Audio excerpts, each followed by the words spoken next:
I would say that I feel like I have been trying to lose weight my whole life. I can't remember a time in my life where I've ever experienced my life without thinking about like, I need to lose weight. An event is coming, I need to lose some weight. I'm doing this, I need to lose some weight. Having excess weight is not because you lack willpower. Yeah. Are there people who are like genetically predisposed towards obesity and towards food? When you look at being overweight or obese, we actually always look at it from the point of a chronic disease. So when we look at chronic diseases, we always have to look at the genetics and the environment. One thing I've come to learn is that people look at medicine from the point at which they feel it benefits them. Cortisol in women especially will make you add weight. Yes. If you're not sleeping Retain enough, fat. if you're stressed. Yeah. Welcome to Inside the Capsule, where we will be taking you beyond the label, beyond the prescription, and into the facts shaping your health for the curious mind who wants real answers and the confidence to take charge of their health. Hi, everybody, and welcome back to Inside the Capsule podcast, where we make health make sense one conversation at a time. My name is Dr. Sonia Thuita. I am your host for this podcast, and I hope you're keeping well from wherever you're tuning in.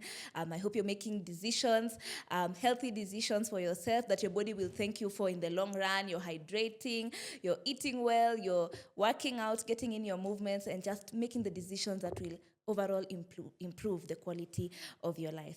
For today's conversation, we're having a very exciting conversation. By now you've read the topic, the title, I'm sure you've seen. We're discussing medicated weight loss and looking at it across from different perspectives. And I have three lovely guests with me on set because if there's one thing we can say right now is medicated weight loss, GLP-1s, is a hot topic on everyone's mouth, not just in Kenya, not just in Nairobi, but globally. And obesity is something that so many people are struggling with. And finally, we have one of the biggest breakthroughs in the 21st century in terms of managing obesity. So that's the conversation we want to get in today. Tune in. I think you will enjoy this one. So tune into the conversation and let's see how this goes. So I want to introduce my lovely guests today.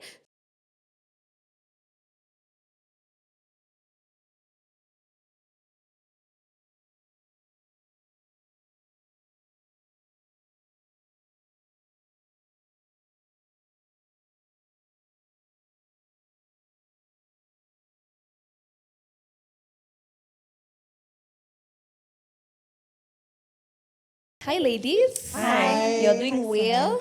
Yeah, Yes. It's so fantastic to have these three on set. I have a doctor, we have a pharmacist, and we have a patient. And I want to ask you is to just introduce yourself. Yes. You can tell us your name, what you are professionally, and just something that made you happy this week. All right? Just something little that made, if you've been having a rough week, I'm sorry. Just let's find the joy in the week. Right. I think we can start from my extreme end. Okay, so thank you. My name is Dr. Nicola. Okay. Yes. I am a consultant physician, endocrinologist, and I'm also an obesity medicine specialist. Yes. Yes. Something that made you So happy. what made me happy today or this week? Yes. My son, as always. Children always make us happy. They make our days better. Yeah. Cute. The only non-mom on set. All right, yeah, it's okay. We'll hold fort for you. Hi, everyone. My name is Murugi Munyi. I'm a content creator. I'm a podcaster. I'm an entrepreneur. I'm a mom, a wife, a woman, and a human being. Yeah. Yes. One thing that made me happy this week is a particular dress that I bought that I had been thinking about buying, but then I hadn't made the purchase. And one night I was just like, you know what? I deserve all good things. And I bought it. Okay, period. And it's in my closet right now, and I Yeah. cannot wait to wear it. Do you have a day you want to wear it? Ama, you've not yet figured it Maybe out. Saturday. Maybe Saturday. But I'll keep you posted. Keep on us that one. posted. Yeah. We want to know. Karibu sana. Thank Yes, you. Daktari. Yes, so my name is Dr. Wairimu Mbogo. I am the president of the Pharmaceutical Society of Kenya. First female. In the streets, I'm known as Dr. Nemo. In the street. I am on. yes. Come on. Yes. I'm a mom. Yeah. I'm an entrepreneur. I'm a health advocate. Yes. I'm passionate about Kenyans accessing the highest attainable standards of health. Yeah. And today, this is part of our harm reduction series where we are here to make sure that we're keeping the public and the patient safe in terms of medicines use. So something that made me happy today, simple but also complex. I was able to pick my kids up from school at least 2 times This week. this week. So that's a win. That's a huge working win. mom. Yes. So so that made me happy. Yay. That's so sweet. Yeah. Oh, I've noticed you people, a lot of, you're all moms and all your sources of, at least yours was addressed. I can relate to that. I can relate to that. Yeah, but thank you for sharing. Before we get right into our conversation, this is Inside the Capsule podcast, okay? We focus on medicines, we focus on health. So I want us to answer just quickly off the top of your head. What is one medication hack that you swear by? To you, it works. It could be unconventional, it could be weird, but for you, it works. And what is one myth that maybe you've always known? Maybe it's even something that you do, but you feel 50-50 about. Then we'll get into our conversation. So this time round, I will start with you. Okay. I don't know about the myth, but the hack. Yeah. I think for me, the hack, and this is for people who are caregivers or people who are on chronic medication. Yes. So once you get your medicines, please just get home, because you have to take them either morning, evening. Take them, split them, cut them. Yeah. Into pieces and arrange them as to how you'll take them in the morning or in the evening. Yes. So that now you're not forgetting that one, the other one. Yeah. Yes. That's why medicine is designed in a certain arranged manner. Yes. To be able now for you to consume it in an easy way. So I feel like that's a hack that improves compliance, makes it a bit easier for patients to take their medication. But the ones that come in a bottle, you can't do that. But for the ones that are tablets, cut them, and even for kids, even for your nannies, Yeah. Yes. You cut Children and who take separate. medis- Yeah. And those pill organizers can also sometimes Yes, help. but they're not available everywhere. Yeah. But that cutting, it helps. It helps. Yes. Okay. Yes, it really helps. Fantastic. That's a hack. I love that. Yeah. It's Because you practical. can even put them in a bowl, as in different bowls. Some reasons are asubuhi, reasons are jioni. So every day here, pick one, like that. Yeah. Makes it easier.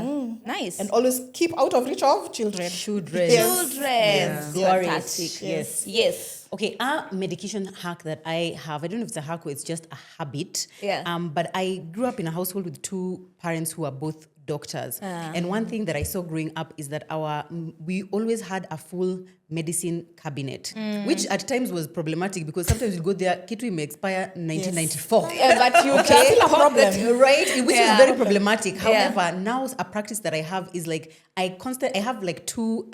They're like bins, like a small bin of like medication that I know we frequently need. So there's one for us, and there's like us as the adults, me and my husband and our nanny, and then one for kids. And it has like things which I know at some point I will need a painkiller. Yes. You know, I might need something for my periods. I might like the things which is like I know for a fact we will need them. So I don't wait for that situation to now come about. So even if it does happen in the middle of the night, I know I'm sorted. Even things like bandages or Like you know, a like first aid-ish spirit, kit. like a first aid-ish kit, but now of my own. And then of course in my car, in my husband's car, everywhere I am, there's medicine there. Mommy doctor. Mommy, you know those memes from the mother as a doctor. Yeah. The AI is not as There a you doctor. go. Mother's That's me. That's you. Fantastic. Yes. So for me, I think the hack is mainly focused towards my patients. Yes. And I took it off of what Dr. Wairimu was saying. Yeah. For us who deal with patients who have chronic diseases, Yes. like diabetes, high blood pressure, Yeah. most of the time they find it very hard to remember those names. Of the drugs. Those names of the drugs. So what I always tell people is take a photo. Most people have smartphones. Yes. So take a photo before you come and start telling us some random, very strange sounding name. Yeah. So that at least when you go to your doctor, if it's not a doctor who's familiar with you, you have the Yes. photo of your medication and they're able to note what medication you're on. Fantastic. Nice. That's a wonderful one. It is. That's a nice one. All right, I think I can share mine. Yours are deep, guys, but I'll just share mine. So for me, because I usually have very bad cramps, and like you were saying, periods come every month. So because you can't take a leave day and say you're on your period when you're working a normal day, I have learned the hack of beating the pain before it beats me, you know? So what I do is I wouldn't mention the painkiller, but maybe somewhere else I will. But I take my painkillers. There's a way you just know when your period has started. There's just something that happens in your body. You have that feeling like in your stomach.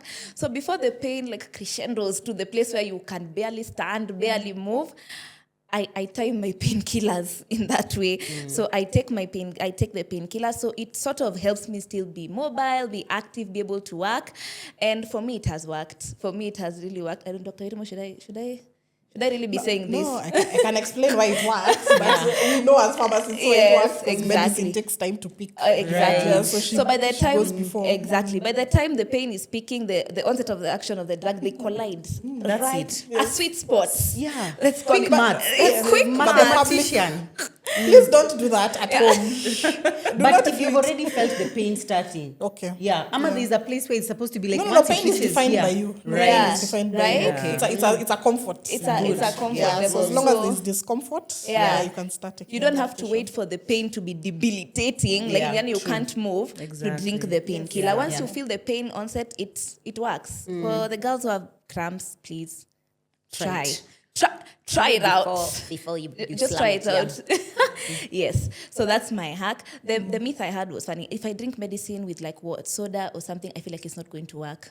Like if I swallow the tablet and it's not a full glass of water, my head tells me sijakunywa dawa. So I have to like follow it. You're a pharmacist. She's a pharmacist. Or tea. Yeah. So that's. So I just think about interactions. Yeah, I'm thinking about those interactions, I guess, possibly. Yeah, so I think that is out of the way. I want us to get straight into our conversation for today. Medicated weight loss, injectables, all these things, they start from a specific point.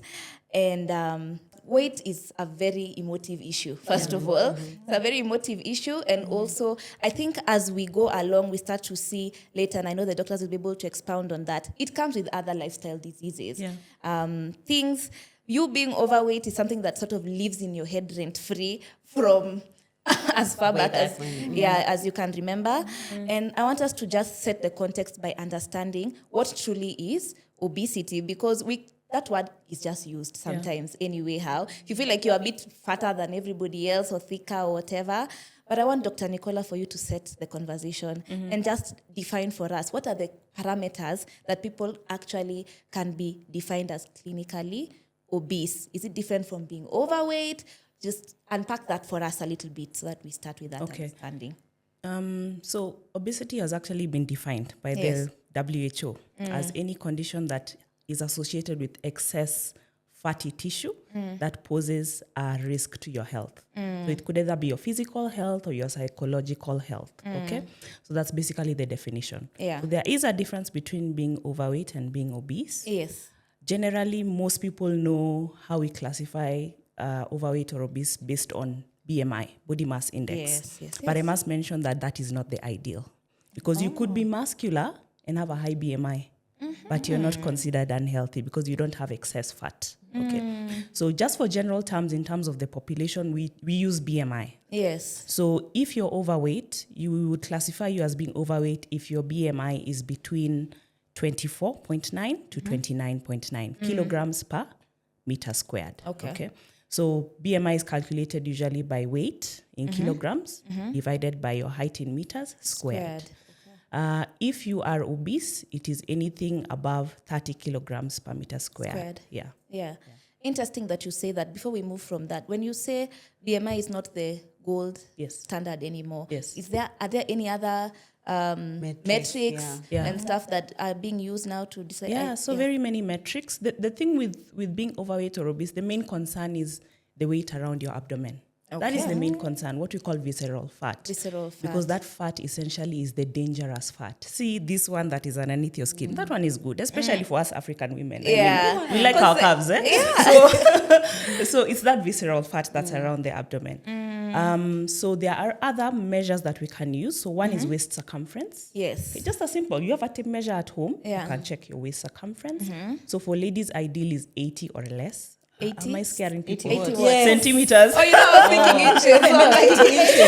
No. 80 centimeters. Okay. How much is Or- that Yeah, in in inches? inches? What's that in inches? Well, I Inches. do not have to Yeah, convert. Somebody should check what 80 Yeah. Yeah, so Because that's 80 usually centimeters. 36, 34, Right. 32. Yeah. Then for men would be 92 or less. That's a big That's difference. for waist circumference. Okay. How many? 31. Right, I'm perfect. You're right on the money.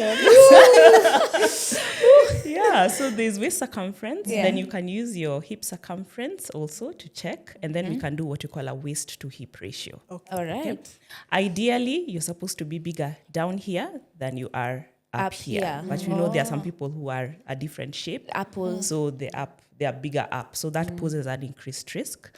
And then there are other things like waist to height ratio, which you can use. Okay.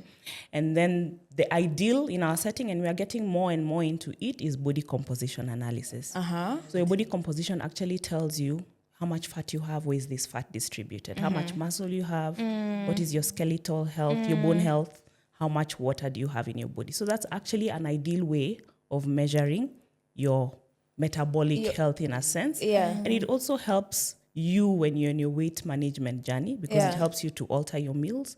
It helps you to alter your workouts. And then the last thing, of course, for us, in our medical setting, we can do certain scans. So there's something called a DEXA scan that can actually help you to gauge how much excess fat you have.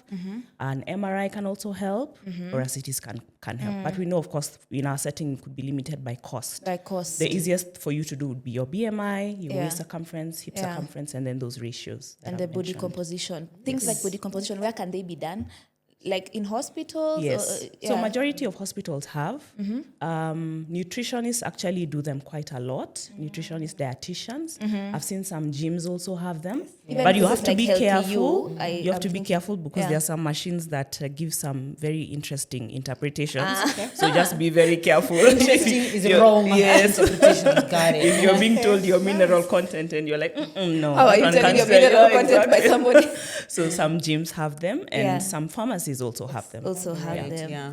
Oh, phenomenal. Thank you for that. I've learned something there. Yeah, right? Even that BMI is not being used as a gold standard Yeah. because that's the metric that I think everybody uses. running after. Yeah, phenomenal. Thank you for that. I want us to shift to Murugi now.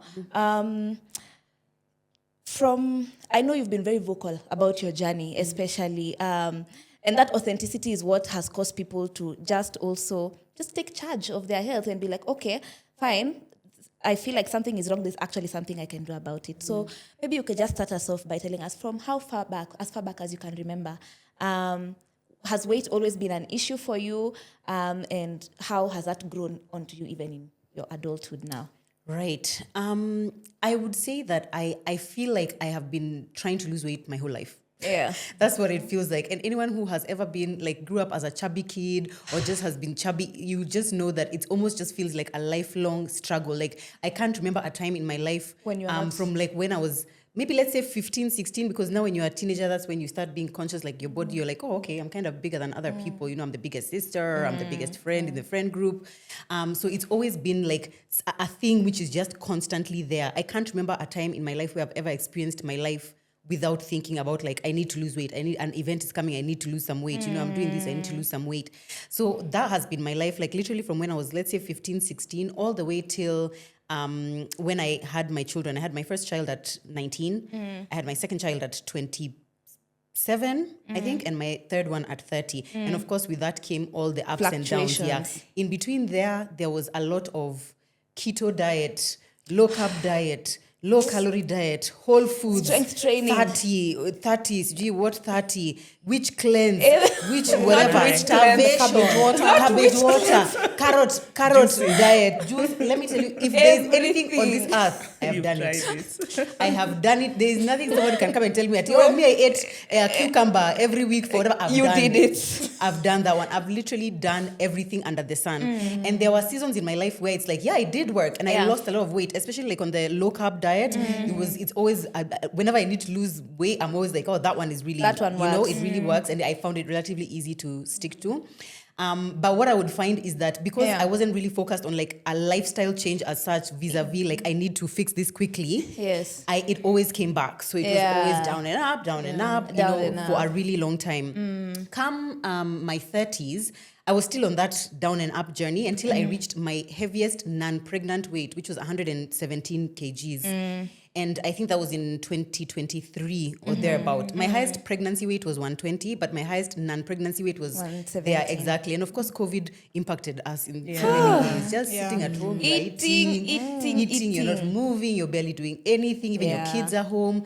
And at that point, I was just like, you know what? I really want to do something that helps my body. So the first thing I did is I did a liposuction. If I could turn back time, I wouldn't have done that. Yes, exactly. Because it's like, usually they'll say it's like lose weight fast and then now you do something like some kind of like cosmetic surgery, which helps you now deal with like, because you have loose skin and things like that. But at that time, I just wanted to see myself instantly looking better.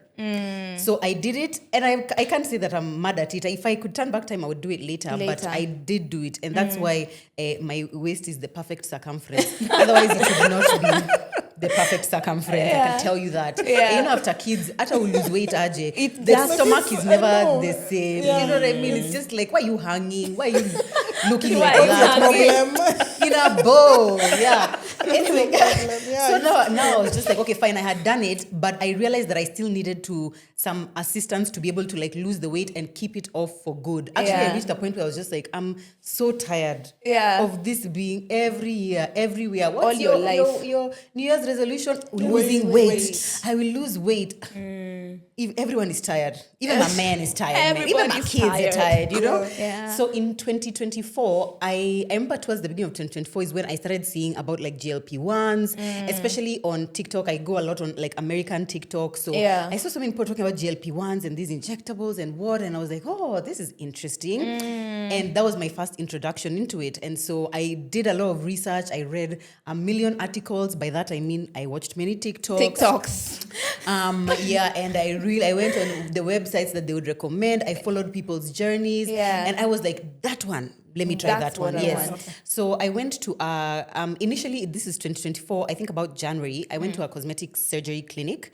And they recommended, like, we did some tests, you know, they did some blood tests and whatnot. And then they cleared me to begin the weight loss injectables. And I saw a lot of success. I did it for about 8 months. And I think in those 8 months, maybe I lost like 25 kgs or something like that. It almost didn't feel real. Like I would just every day look at myself and I'm getting smaller.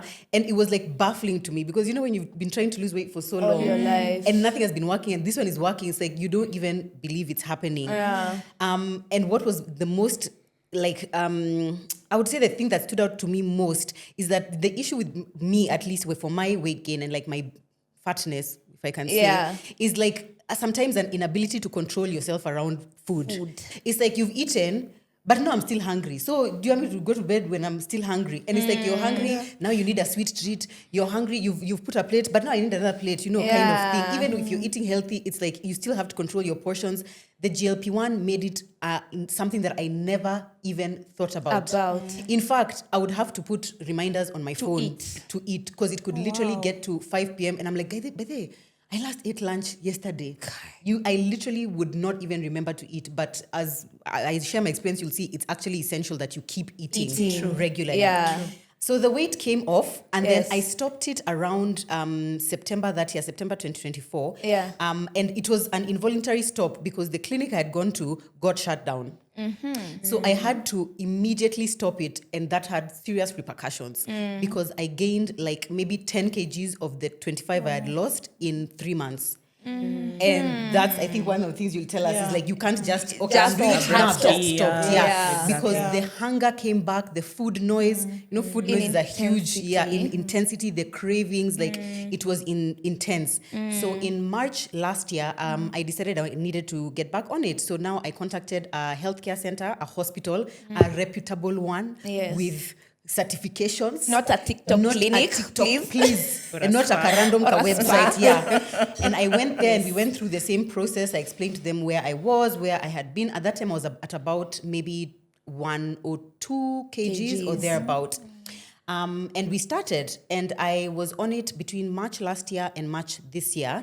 And the weight I am at now is 75, which was always my goal weight to begin with. Yeah. And I'm happy with my body where it is right now. I cannot say the journey has been easy. Far from it. You can't. Far from it. But if there's one thing I thank God for, it's those GLP-1s, man. They've come through for you. They have really come through for me. Right now, I am on what they call a maintenance dose. So it's like a micro dose. It's a very, very low amount of the drug, which just helps my body just operate, maintain the weight loss and just operate. But I don't feel like I am on it, but I know it's working there somewhere. Yeah. Nice. Thank you for that, end to end. And there's something that you've said that I wanted to bounce off you, Dr. Nicola, because the food noise and that constantly thinking of food, or I know it's a reality for people, but I know for people who don't experience it, it's like they can't even understand. Like, is that like a constant state of being? So my question is, are there people who are like genetically predisposed towards obesity and towards food? Because we need to be able to, why would somebody like me or somebody like Murugi, you get, and that's like your lived reality, because if you can say all your life you've just been trying to lose it, and we are many of us who are saying same in that WhatsApp group. Is it like, do we have genetic predisposition towards obesity, or is obesity just more like a lifestyle failure? You get, like, we are just unable to control ourselves, or how would you describe that? Okay, so let me first say, having excess weight is not because you lack willpower. It's not because of that. When you look at being overweight or obese, we actually always look at it from the point of a chronic disease, much the way we look at diabetes or high blood pressure. So when we look at chronic diseases, we always have to look at the genetics and the environment. Okay, so the genetics is not something that you can really change, okay, because it's in you, it's programmed in you. I mean, that's it. There are some people who are actually genetically predisposed to having excess weight. But most of the time you find the people who have this genetic predisposition, they will already be overweight even from infancy. Yes.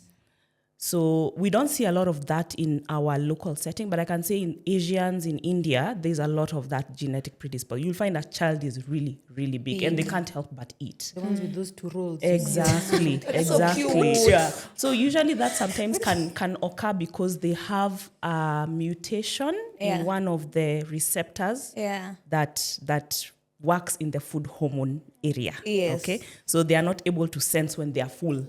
Oh. They cannot sense when they are full. So they're just keep eating. Yes, exactly. There are some people who have excess of the hunger hormone, the hormone that we call ghrelin. Ghrelin can sometimes be excess. And then those are not the people who will develop maybe excess weight when they are children, adolescents. And then, of course, if you have excess weight when you're a child or an adolescent, it follows you all the way into adulthood. For us, because we can't do so much about your genetics, we can alter your environment. And then now that's where diet and exercise comes in. And just not only that, your sleep is very important when it comes to weight management. How you handle stress is very important when it comes to weight management. So just looking at it from the lens of only you're eating too much or you're not exercising enough, without looking at the person as a whole, you're missing various aspects that can actually help you manage your patient. Other than that, even for us, we still also look, as doctors, you're looking at other things. Are you on some medications that are making you gain excess weight? For ladies, hormonal contraceptives, steroids, okay, because we use steroids for some various conditions. Some medications for psychiatric illnesses can actually make you gain a lot of weight. So you really have to look at the person as a whole for you to have a successful weight loss journey. Fantastic. I think thank you for that balanced perspective, because here, like, it's real. No, like it's real for so many people, and knowing that that it's your environment that changes. Because I know there are people who like, you've done every diet under the surface of the earth, and that's why I think GLP-1s are one of the biggest breakthroughs in obesity management and care of the 21st century, because it's what you said, it's not about willpower all the time. Of course, there's the component, and we'll get into that, the component of what is adjacent to the medication if you find you're eligible. But I think that distinction is very important because a lot of us have grown up, even me, I was a fat kid, by the way, always bigger than my sister. You know, those kids who it's like, nani ndio mkubwa? Exactly. You're not the first born. I have told you I am the second born. I've told you. How many times? And by the way, people should just stop doing that. Yeah, It's not fair. African aunties, Because please. mental health plays a very huge role. But then you'd be surprised. People, managing. even adults, Yes, come in yes. with that lack of self-esteem because they've always been told, you're fat, you're fat, you're fat. And that's why even in obesity medicine, we move away from the word fat to say person living with obesity. So what we That call sounds- people first language. People first instead language. of putting people through that stigma Yeah. that wewe ni mnono. Yeah. And all that. Mnona. Yeah, exactly. So people carry that from childhood Yes. all the way into adulthood. Yeah. That's so interesting because I've never seen, I don't know if it's just my perception, but for me, the word fat was just descriptive. But I know that there's people who feel very like strongly about it because it's like fat is fat. Yeah, I'm fat. Yeah, I was fat. You don't feel like it was just like you say fat, you say thin, you know, it's kind of just like It's a description. Exactly. But then Yeah. you'd be very surprised. I actually was a very thin child. Really? Very thin. And that word actually really used to traumatize me. Yeah. Like my aunties would call me this thin girl. And it really used to hurt me. So either end of the spectrum is equally as bad. God. apologize on their behalf. On their behalf. You have done that to me. Do you mean that? Yeah. I think the thing is, we should just stop describing people. Bodies. Yes. Yeah. And Bodies, exactly. Because we don't know what it triggers. Yeah. In the, People in carry, the long run. people carry some trauma. And not all fat people are fat because they're lazy. Like it's not, you're not fat because you're lazy. Yeah. Like, oh, just get up and go to the gym. It's really not that simple. That's and simple. straightforward. Yeah. And that's what we are Beyond trying to talk about today. Great. Now I want us to get into the science behind these drugs. And we have a medication expert here on my right. GLP-1s, and they've hit the market by storm. We've already looked at that. There are places a lot online where people describe the action of the drugs very simply, suppress hunger hormones, just in a nice, simple to understand way. But I want us to really take a minute to look at how do these drugs actually work in the body, what is their mechanism of action, in the best way you can put it across. I know this is not a pharmacology class, but Try. Easy to digest yes, manner. in an easy to digest way, so that people can be informed and aware when they're getting on that. Yes, and for the pharmacists, we're used to waiting for the diagnosis, the patient, and they come to us. But one thing I've come to learn is that people look at medicine from the point at which they feel it benefits them.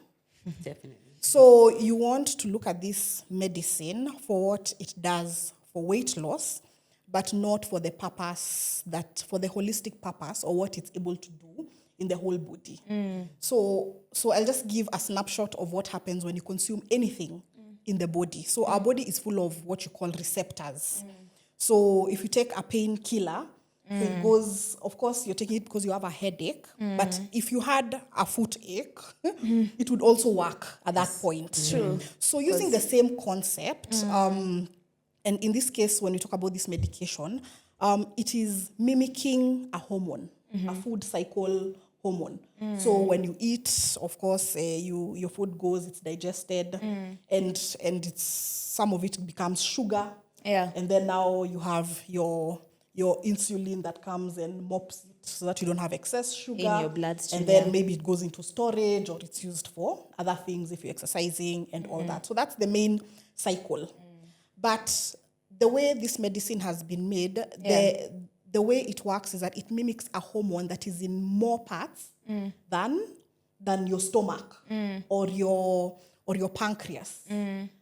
So you'll find that you have GLP-1 receptors, in your pancreas, in your brain, in your kidneys, in your eyes. I'm learning. It's learning. almost Learning. in Class. your You get one liver. notepad. In your liver. Yeah. So in as much as GLP-1 is very good in the pancreas, there are some. If you use it when your pancreas is not as functional as it should be, and you're trying to use it for weight loss, then it doesn't serve the purpose because now it becomes a toxin.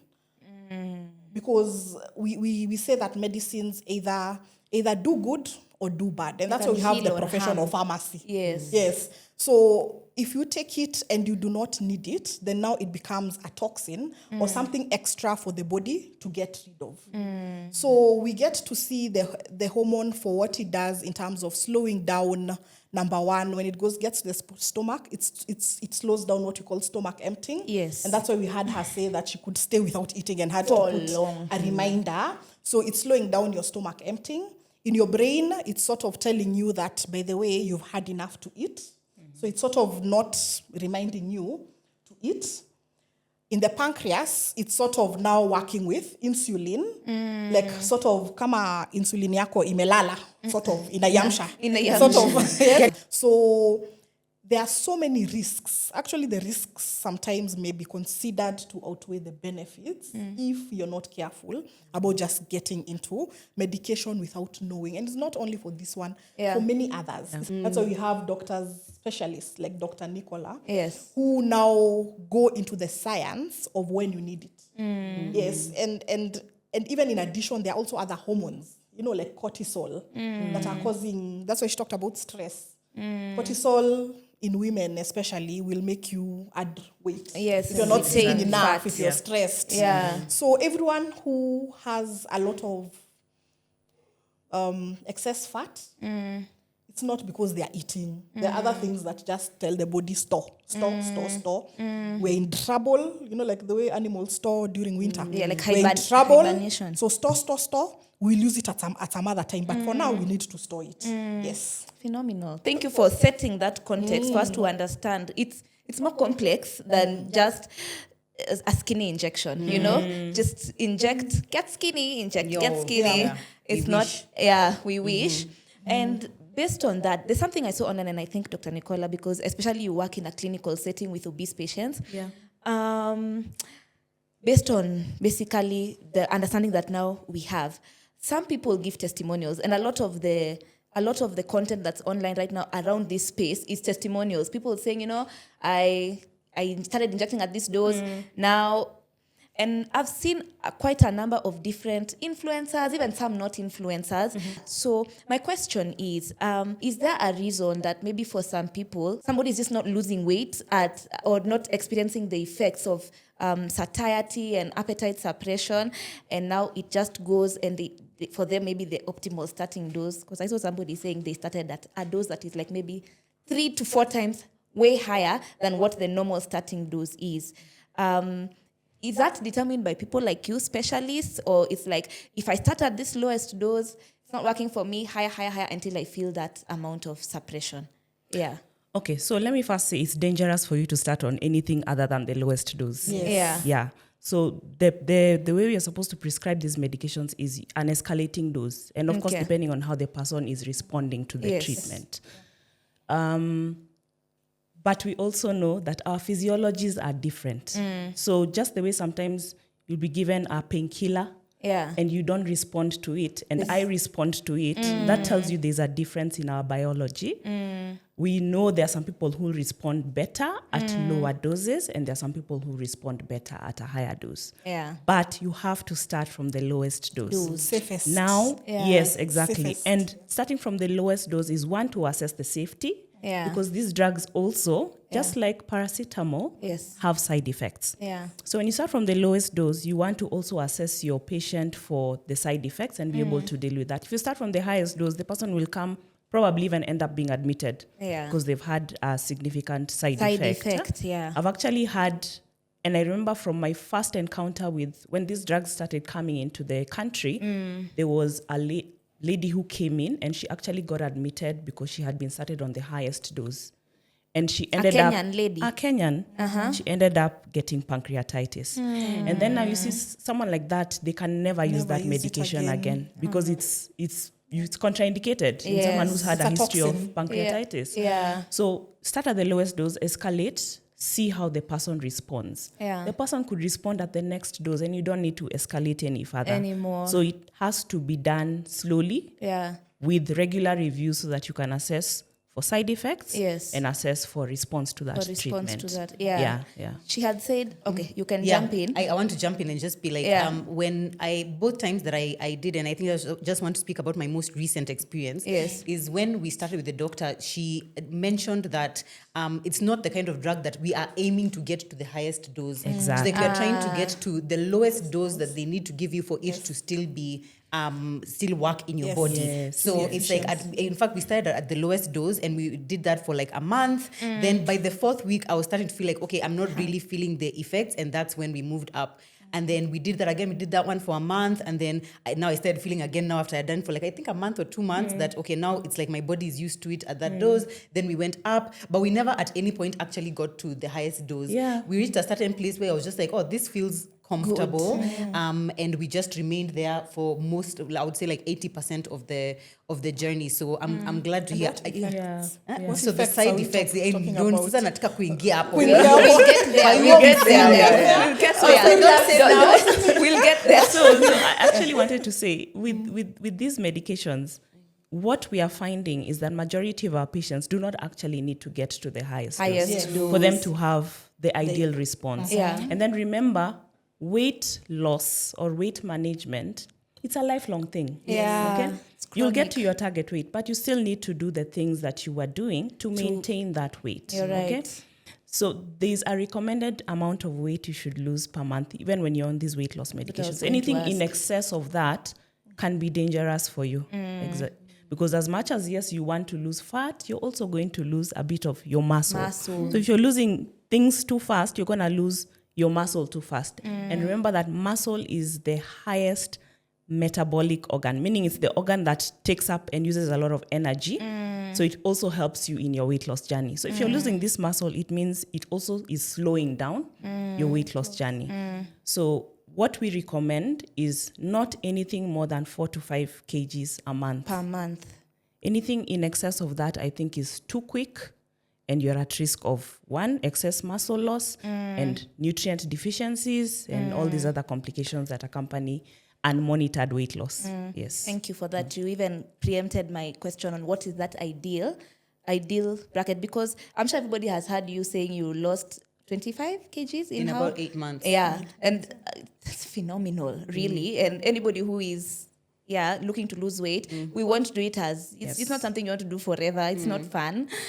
So I think thank you for putting a figure to that, 4 to 5 kgs at most, and of course accompanied by lifestyle, which we will talk about, because that very rapid weight loss which is coming, you even see people with like sunken. There's a lot of stuff that's coming up by losing weight too fast. But I know we'll get into the side effects. I think for curiosity's sake, I think I thought about this and I was like, before GLP-1s came into the market, were there like other weight loss tools? Because right now, like, it's like a miracle cure. It's a craze. Yeah. It's literally all we can think about, all we can talk about. There are some statistics that I had even... Right now, I think I was just checking up statistics around obesity, and I think around approximately 1 billion people in the world right now are living with obesity. Like the statistics are just increasing, and the progressions towards 2030, even within the Kenyan population, is very high. I think 1 in 3 urban women, women living in urban areas, are living with either being overweight or obesity. So it's not something. So once these things came, it was just everything. What was there before? Was there anything? There were. Even appetite suppressant things. Yes. And I even think technology is what has accelerated this, because I know I don't talk about their crazy mechanisms of action, but there were medicines that could stop the absorption of fat from your food. Yes. What? Yes. And the reason why it didn't blow up as such is because there's no technology to ride that wave. And when I think about it now, I think if there was technology or social media or the interactions that we're having in a global space, those drugs would have been more popular. Yes, they would have been popularized. So, and that's why digital safety in terms of medical use is a very key thing for us to do. So that now we are keeping people safe. knowing the dangers. That but they're there. They're there. Appetite suppressants. And I think we also have to be cognizant of the fact that sometimes these injectables they are not affordable for everybody. True. So people have to know that there are other alternatives for them to help with their weight management. Just to mention, the injectables have been there since the early 2000s. They've actually been there since the early 2000s. Where have It they is been, just Doc? that the earlier ones were daily injections, and they were probably less efficacious than these current we new have ones. now. Okay. And then, of course, for us in the African setting, they just came around like in the past The other few day, years. So now is when you're really getting the momentum with them. Yeah. But they are tablet forms in terms of even the injectables some of them have a tablet form, and then there are other older medications we used to use for weight management, which are now in tablet form. And those ones are actually available and more affordable for people who might not be able to afford the injectable therapies. So they are there. Of course, maybe not to giving you the amount of weight loss that the injectables give you, but they still give you significant weight loss. Yeah. And any amount of weight loss is good for you. If you lose 1 kg, you lower your blood pressure by 2 to 3 millimeters of mercury. So you can imagine if you're losing maybe 2 or 3, it's good enough for you to lower your BP, especially if you have hypertension. So if someone goes to a pharmacy, there's like, nipe kitu ya kukata tumbo. No, it doesn't work like that. No, they ain't gonna give you No, first of all, let me tell you. First of all, you know, our last conversation was actually, is everyone you find in a pharmacy actually a pharmacist? Right. The first Sometimes place. they're shopkeepers. Because you have to start from there. You assume that they're just pharmacists. That's you wear a the lab danger. coat and You see now, that's No, where they get you. Yes. The That lab is where coats. the problem is. Can you? Yes. so it's not the case. No. Not everyone in a believe- pharmacy is a pharmacist. Is that allowed? So we have two categories of people who can legally practice pharmacy. Right. So you have the pharmacist, who is your higher level Degree holder. University, 5 years internship, Yeah. the whole thing. Then now we have the diploma, who is a 3-year person. Still qualified. But still qualified to be in a pharmacy. But what we are doing as the Pharmaceutical Society is now move our practice to what it is globally, where we have what we call scope of practice standards. Because ideally, at a certain level, you should not handle medicines without supervision. Yes, but that is not the case in this country. You forgot So the what- third cadre. No, there's no third cadre. The rest are not there. It's not a cadre, they are quacks.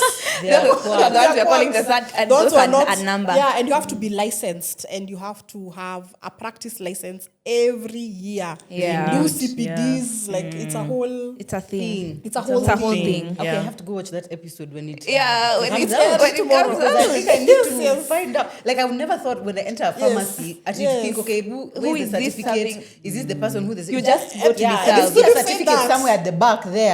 So it's like And you don't assume even you really assume look it's- at it. You're just Yes. in something framed. Yeah, and you're just like, Exactly. Yeah, so Yeah. we want... Interesting. Yeah, Okay. so the reason why we talk about the high sustainable standard of health is because we want our country to practice from a safety perspective Got at it. the highest level. Have the pharmacist. You must have a pharmacist. Unfortunately, most of our pharmacies don't have pharmacists because there's I would say, a more affordable person you can employ who the law has sort of allowed you to have there. But now, from a quality of care perspective, that's a different story. But now let's go back. Let's go back. We said wait a little bit. Go watch that episode, guys. Go watch that episode. I think I want us to quickly go into side effects and then because that's a real one. And I'll start with you, Murugi, because you're the patient. At least you've been on this these drugs. You know how it felt in your body. A lot of us are speculating. You know, the doctors, of course, know from a theoretical perspective. You know from a lived experience perspective. I'm sure by the time you were getting on the drugs, you had researched TikTok, whatever, everything, the whole shebang. What actual side effects from everything that you had read online did you experience? And how was the season when you transitioned, your body transitioned from not being on this GLP-1 to now regularly being on this product? Right. Number one, the biggest side effect was weight loss. I know people don't think about that as a side effect, but it That was is the a number side one. effect to me. Yes. It's like I know that I was 117 and I'm now 75. That's Period. 42 kgs difference. Yes. And that to me, even going into it, despite all that I had seen online of Yes. who are going through, I was really determined to stick through with it. Yeah. Because I was like, I know at the end there's Yes. gold, you know? Yes. So that is that, but at least I was coming from a point of knowledge. From what I saw, what I actually ended up experiencing is nausea. Nausea, yeah. But generally, nausea was definitely there. Only like maybe once or twice did I actually throw up though. Yes. Okay. And the reason, times I threw up, I know exactly why. Because they had said, don't eat spicy, oily Greasy food. foods. I ate a bucket of like KFC. KFC. Girl, let me tell you. I was at Junction in the toilet. Hey, actually, I thought I was going to die that day. And it was immediately I had finished the food. Yeah. I think that was early on in the journey. I think I had not yet experienced it. Sometimes you need something to remind you. Please be Akashoka. serious. Exactly, yeah. So that was the only 2 times did I actually throw up, but I did experience a lot of nausea. Yeah. What's the other one? Constipation. Which is interesting because a lot of people say that they experience diarrhea. So, I mean, it's like, I guess, one or the other. But I experienced constipation, though it was easy for me to manage it with now just eating more fiber and trying to drink as much water as I possibly could. One side effect that I was not prepared for was anxiety. And I don't know how. Then maybe you'll be able to tell talk us on that. that. I started noticing that in the days after I have gotten my injection, I just have anxiety and not about anything.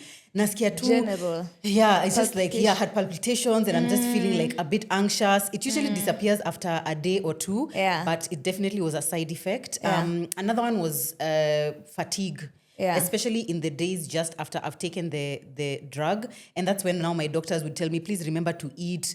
And kwanza when it's like, it's super at the highest place, which I believe is like day 2 or 3 after you've taken it. It's like you can, because you're forgetting to eat, or even when you eat, literally you've taken 2 bites. And you're done. And you're so, even if you're trying to tell yourself to eat, it's so difficult to eat, you know? Yeah. So it's like you have to keep trying to, and then if you don't, then you end up getting more tired. Yeah. I would also say that now when you're speaking about losing muscle and fat and whatever, I definitely think that I did lose muscle. Yeah. Because the reality is that when you're eating less, you just don't have as much energy as you would have.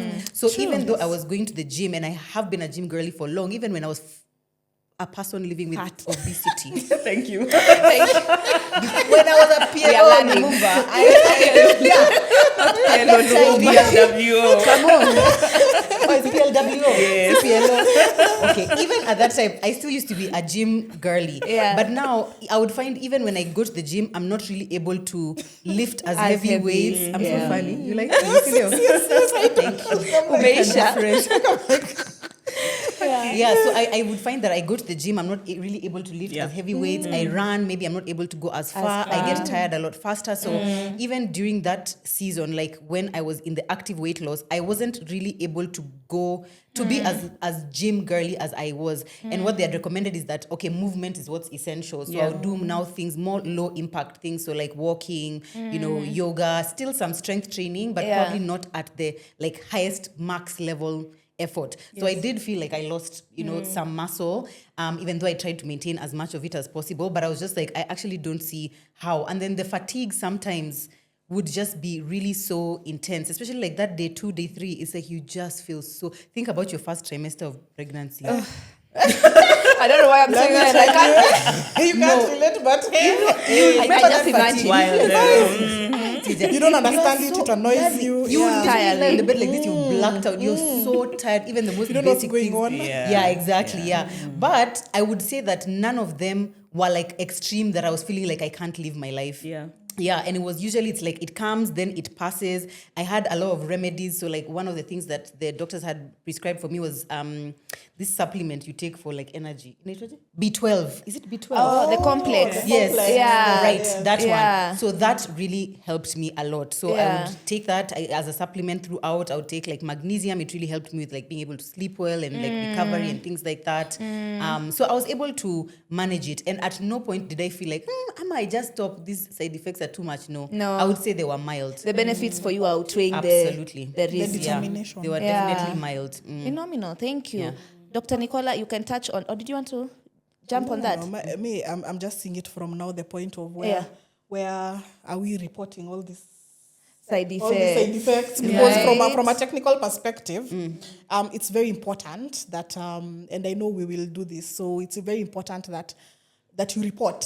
It doesn't mean it's a bad thing, but it helps. It Vigilance. helps people develop better medicines for us. Right. Because again, medicine is developed from a safety perspective and a quality of life perspective. True. Yeah. Yes. Yeah. True. Yeah. And I think that's... And I think we'll put how you can report. Yeah, because there are Yeah, we'll places you can definitely report. put how you can report to the Pharmacy and Poisons Board, your side effects. system. Yeah. Exactly. I feel like this is why I feel so scared when I go on Instagram and I see some random Instagram shops just saying, oh, buy these injectables and buy we have whatever. to get into That is why it's so essential to do it with someone like Dr. Nicola or exactly. a healthcare facility that is accredited. Exactly. Because like what would happen is every single week we had check-ins. So every week when I would go for my injection, we would do just like the basic triage, and now they would ask, okay, what side effects have you experienced? Okay, how is this making you feel? And then give me some remedies of how to deal with it. And then every month we would do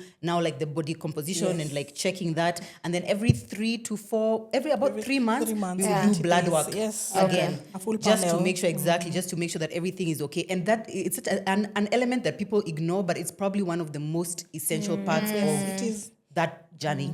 Period. Yeah. Thank you for bringing that element on safety. Yeah. So, Dr. Nicola, and this one is where I want us to cap so that we can transition. Just generally, what is a safety profile of these drugs? At least we've had from lived experience. What is the safety profile? Like, do the benefits actually outweigh the risks? I read a study, an NIH study, and it was referring to GLP-1s as the double-edged sword. It gives you what you're looking for, which is the weight loss, but also has the component, which many people are willing to pay the price for, of course, but just maybe shed a little bit of light on that in terms of safety for anyone who might be considering that, so that they can really know from an informed point what they're getting into. And I think even when you talk about safety, and we are emphasizing this a lot here, that these medications have to be used under the guidance of a healthcare practitioner who's certified. Yes. One, they are not for everyone. Yeah. Let me just say that.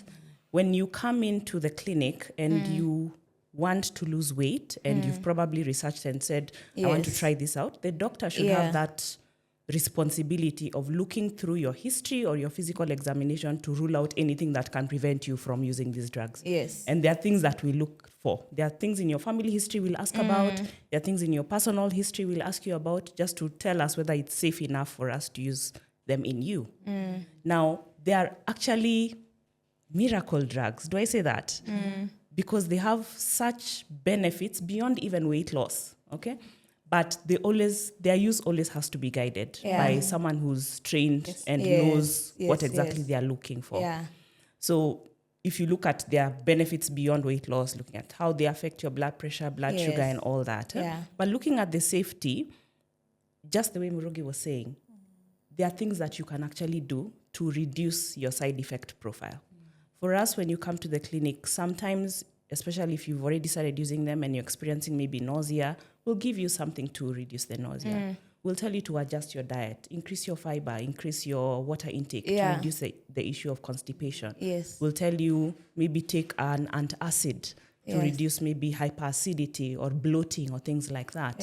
And then, of course, the dietitian also has to be there because they have to help you alter your diet, take more fiber for you to be able to reduce the risk of constipation. So all these things, they can be alleviated if you come to the correct person who can guide you. If you're experiencing these side effects, please go and see your healthcare practitioner. Don't suffer alone. Don't suffer in silence. One of the things that caused discontinuation of these medications is side effects. Okay, and the longer you stay on this medication, the more the benefits you experience from them. So I want you to stay on them for as long as you can. But of course, we know sometimes you will have those side effects. But I think I want to also now jump in as a pharmacist and say, even as your health practitioner is giving you more medicines to manage side effects, the pharmacist is now also thinking on the other side, these are also more toxins that we're adding to the body to process. So if you actually do not need this medicine, you do not have to use it. We need to go to the qualified healthcare professional, do the relevant tests, make sure that your body is ready for them, start at a safe dose, manage side effects, and then now we ensure that the quality of life that you're looking for through now weight loss is actually now being achieved. Yes. Yeah, and I think that's also the purpose of having a medical evaluation. Yes, yeah. Because if someone wants to start them, and for example, maybe it's someone who has excess weight and maybe they have diabetes, because it has that benefit for those two conditions. Yes. But we know for us, we have to be very cautious, especially in patients who are living with diabetes, because they could have eye issues that could predispose them to having the side effect of blindness from this medication. So your doctor has to send you first to an eye specialist. Exactly. Eye specialist has to be, okay, fine. You don't have this specific underlying eye problem and you're safe to use these therapies. So even your eye specialist also has to know a bit about these medications, because more and more people are using them, and you have to actually be assessed very well before you can actually be told you are safe to use them. Yes. You don't just come to the office and on the first appointment we start you on the medication. Yeah. It's not a sweet at an attacker. Yes, there's a whole evaluation, a whole looking at you as a whole before we can actually. But give is it that to the you. reason you think why people are now going to these other just random places to get it? Because from someone who struggled with weight their whole life, when you go to the doctor and now they're like, oh, but you could get pancreatitis, you could get blindness, you could get whatever. It's like that's a future possibility, a maybe, vis-a-vis this weight the benefit issue that you have. No, not even the benefit, vis-a-vis this thing which is paining them, that they have lived with and are living with, that is making them uncomfortable and unhappy right now. So the way they are seeing it, it's like right now I already have this disease of obesity, and I need this to help me deal with it, vis-a-vis these other diseases that you say I might encounter, and then now they are they're like, okay, who knows if I will or if I won't, but what I know for a fact is that I have the obesity now, and my life is uncomfortable and I'm unhappy. Yes. I love that. And Daktari, can I put a small pin on that? Yes. So that we can transition, because what you've alluded to is exactly what you're getting to into Oh, part good. 2. So Nice. please, just stay tuned. That's exactly where we are going to pick up from. Okay. Right there. We've looked at the science. We've looked at the science behind obesity, the medicated weight loss, how it works. For part 2, let's look at how we access these drugs, what is the challenge around access, and also what is the role of influencers in basically being responsible for this entire narrative. All right, so stay tuned for part 2 of this medicated weight loss conversation. See you.